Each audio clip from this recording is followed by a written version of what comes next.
আসসালামু আলাইকুম, welcome to my channel kitchen এলেন অফিসিয়াল। তোমরা কেমন আছো বন্ধুরা? আশা করছি যে যেখান থেকে আমার এই ভিডিও দেখছো অনেক অনেক ভালো আছো। তো দেখো, আজকে আমি নিয়ে এসেছি বানাবো এই লঙ্কার আচার, টক ঝাল লঙ্কার আচার। তো দেখো, তার জন্য আমি লঙ্কা নিয়েছি, তবে এই লঙ্কাটা খুব বেশি ঝাল না। আর আরেকটা আছে এরকমই সরু সরু আরেকটা জাতের, সেটা অনেকটা ঝাল হয়, এটা খুব বেশি ঝাল না। তো লঙ্কার আচারতে একটু সামান্য ঝাল হলে ভালো হয়। তো আমি নিয়েছি এতটা পরিমাণ নিয়েছি, কতটা হবে ঠিক বুঝতে পারছি না। তো প্রথমে আমি এই লঙ্কার এই বোটাগুলো যেগুলো আছে এগুলো আমি প্রথমে এইভাবে করে ছাড়িয়ে নেব, এটাকে বাদ দিয়ে দেব। আর এই আচারটা না বন্ধুরা, এই টক ঝাল আচারটা খুব ভালো লাগে, রুটি ভাত যেটা দিই বলো না কেন, খুব ভালো লাগে খেতে। আমি কয়েকবার বানিয়েছিলাম বা বানাই আমি এইভাবে, আমাদের পরিবারের সবাই পছন্দ করে এইভাবে, এরকম লঙ্কার আচার, টক ঝাল আচার খুব পছন্দ করে। তো বানিয়েছিলাম, শেষ হয়ে গেছে, আবার বানাচ্ছি, তো ভাবলাম তোমাদের সঙ্গে শেয়ার করি। যখন মুখে রুচি থাকে না না বন্ধুরা, অনেক সময় হয় না যে ভালো লাগে না বা খাবারের স্বাদ পাচ্ছি না, তখন যদি এইভাবে লঙ্কার আচার বানিয়ে নেওয়া যায় তো মুখের স্বাদটাও চলে আসে, রুচি ফিরে আসে। আর ভাত বলো রুটি বলো যেটাই বলো একটু বেশিই খেয়ে নেওয়া যায়। এই বোটাগুলোর এগুলো না থাকলেই ভালো। আর আমি প্রথমে কি করেছি, পুরো ভালো করে লঙ্কাগুলোকে ধুয়ে আর আমি শুকিয়ে নিয়েছি, পরিষ্কার কাপড় দিয়ে মুছে একদম, দেখতে পাচ্ছ পুরো একদম ক্লিন, একদম শুকনো। এরকম শুকনো করে নিলে কি হবে, এটাকে অনেক দিন স্টোর করে রাখা যাবে, দিন 15 তো থাকবেই, যেহেতু এখন বর্ষাকাল। আর এইভাবে যদি শুকিয়ে আচার বানানো হয় না, অনেক দিন রাখা যায়। তো দেখো, আমি তোমাদের সঙ্গে কথা বলতে বলতে আমার পুরো এই পোটাগুলো ছাড়ানো হয়ে গেছে, আর অল্প বাকি আছে, সব এইভাবে করে ছাড়িয়ে নেবো আমি। দেখো, সবগুলোর আমি এরকম পোটা আমি সবগুলো ছাড়িয়ে নিয়েছি, বাদ দিয়ে দিয়েছি। দেখো, এবারে এগুলোকে আমি মাঝখান থেকে কেটে নেব। এটাকে এইভাবে করে টুকরো করলেও হবে বা ছোট ছোট করলেও হবে, তবে এই মাঝখান থেকে এইভাবে করে প্রত্যেকটা লঙ্কা, আমার ছুরি দিয়ে ঠিক আসছে না, এই বটি দিয়ে করে নেব, তোমাদেরকে দেখানোর জন্য আমি দেখাচ্ছি। এইভাবে করে মাঝখান থেকে কেটে নেব আমি, সবগুলো আমি এইভাবে কেটে নেব। তো চলো কেটে নিয়ে আমি ফিরে আসছি।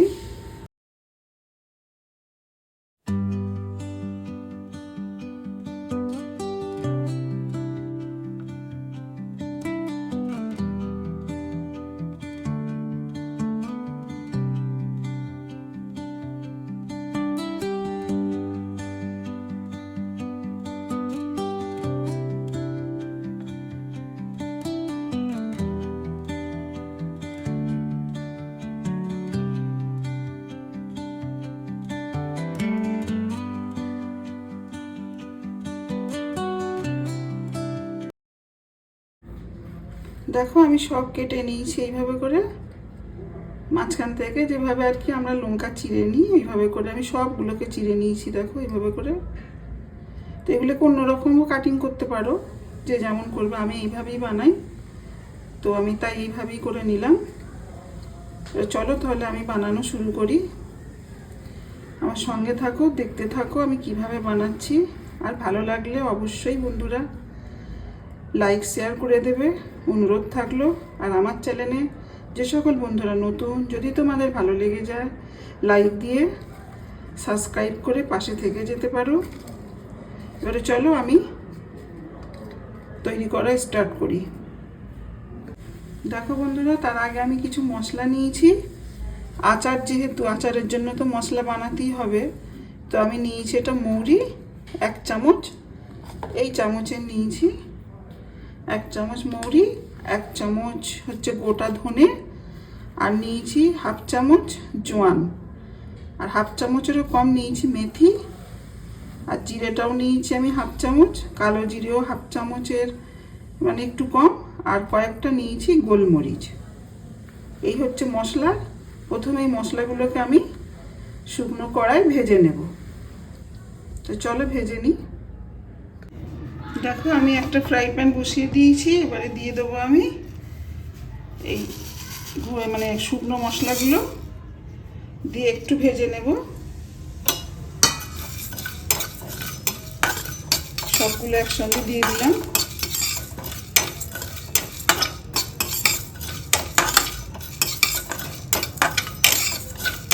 একটু ভেজে নিচ্ছি। দেখো খুব সুন্দর একটা গন্ধ বেরিয়েছে, আর এই যে পটপট করে ফাটছে, তার মানে এখানে বুঝে নিতে হবে ভাজাটা খুব সুন্দর হয়ে গেছে। এবার এটাকে আমি নামিয়ে নেব, নামিয়ে নিয়ে গুঁড়ো করে নেব। আবারও আমি দেখো ফ্রাই প্যান বসিয়ে দিয়েছি, দিয়ে দিচ্ছি সর্ষের তেল। সর্ষের তেলটা একটু বেশি করেই দিতে হবে, যেহেতু আচার বেশ থাকবে কিছুদিন। দিয়ে দিলাম সর্ষের তেল। সর্ষের তেলটা গরম হতে দিয়েছি, গরম হোক। তেল গরম হয়ে গেছে, দেখো দিয়ে দেব 1 চামচের একটু কম। এই সময় গ্যাসটা একটু কমিয়ে দেবো, অনেক গরম হয়ে গেছে। এটা গোটা জিরে দিয়ে দিলাম। এবারে দিয়ে দেবো একই পরিমাণ মৌরি। এবার দিয়ে দেবো অল্প একটু সর্ষে, কালো সর্ষে। দেখো অল্প একটু দিয়ে দিলাম। দিয়ে এইগুলো হালকা একটু নেড়ে ছেড়ে নেব। সুন্দর বেশ একটা গন্ধ ছাড়বে। এবার এতে দিয়ে দেবো অল্প একটু হলুদ গুঁড়ো।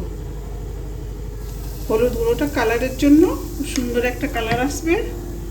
আর দিয়ে দেবো অল্প একটু সামান্য হিং।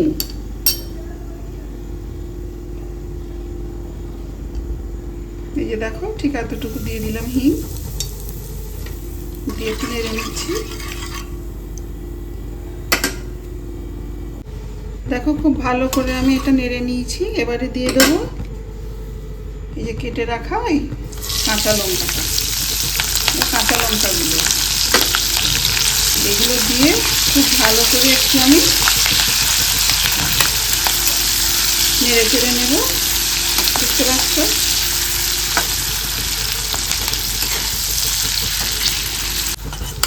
দেখো খুব সুন্দরভাবে আমি এটাকে ভেজে নিচ্ছি। একটু ঢাকা দিয়ে দিয়ে করতে হবে, এতে কি হবে লঙ্কাটাও সেদ্ধ হয়ে যাবে আর ভাজাটাও খুব সুন্দর হবে। আঁচটা কিন্তু একদম কমিয়ে করতে হবে, আর যদি জোর আঁচে এইভাবে ভাজা হয় লঙ্কাগুলো পুরো ভাজা ভাজা হয়ে যাবে, আচারটা খুব একটা ভালো হবে না।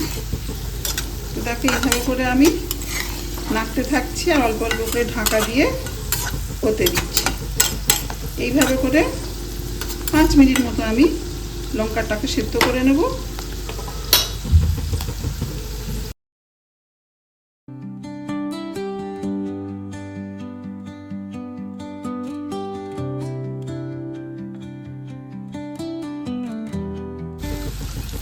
দেখো খুব সুন্দরভাবে ভাজা হয়ে গেছে এবং লঙ্কাগুলো সুন্দরভাবে সেদ্ধ হয়ে গেছে। এবারে আমি দিয়ে দেব, প্রথমে দিয়ে দেবো সাদা নুন অল্প একটু।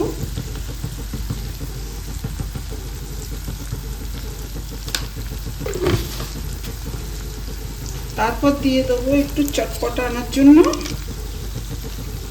বিট নুন।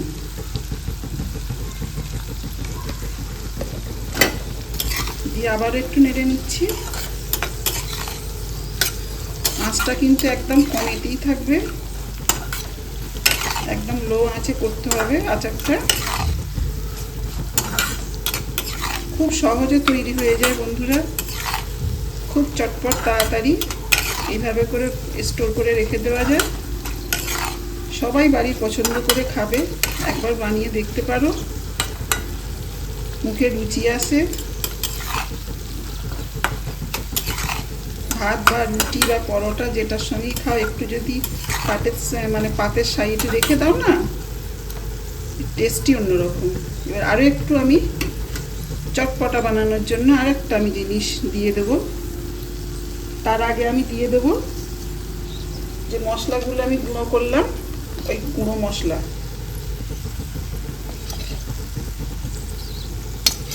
আড়াই চামচ মতো দিয়ে দিলাম,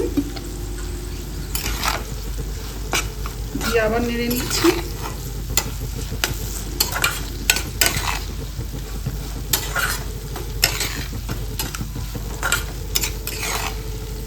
রেস্টুরেন্ট বা যে কোনো জায়গায় খেতে গেলে তন্দুরি রুটি বলো বা যে কোনো খাবার এরকম ঠিক লঙ্কার আচার একটু করে পাতে থাকে, খুব সুস্বাদু হয় খেতে। ঝাল ঝাল, অল্প একটু ঝাল ঝাল টক। দেখো এই যে এটা দিচ্ছি, এটা হচ্ছে আমচুর পাউডার। এটা দিলে কি হবে, টক টক ভাবটাও একটু আসবে, আর এর ফ্লেভারটাও খুব সুন্দর। সব রকম মশলা আছে, দারুণ হয় খেতে। এই লঙ্কার আচার একটু নিয়ে ভাত বা রুটি খেলে না আঙুল চেটে চেটে খাবে। দেখো আর একটু আমি অল্প নেড়ে নেব। কেমন লাগলো তোমাদের আমার এই রেসিপি কমেন্টে জানাবে। খুব ভালো লেগে গেলে সাবস্ক্রাইব করে পাশে থেকে যাবে। এরকম ঘরোয়া নতুন নতুন রান্নার রেসিপি দেখতে চাইলে, শিখতে চাইলে কিচেন এলেন অফিসিয়ালের পাশে থেকো, সঙ্গে থেকো। আবারও দেখা হবে অন্য কোনো ভিডিওতে অন্য কোনো নতুন রেসিপি নিয়ে। ততদিন তোমরা ভালো থেকো, সুস্থ থেকো। দেখো আমার লঙ্কার আচার পুরো রেডি।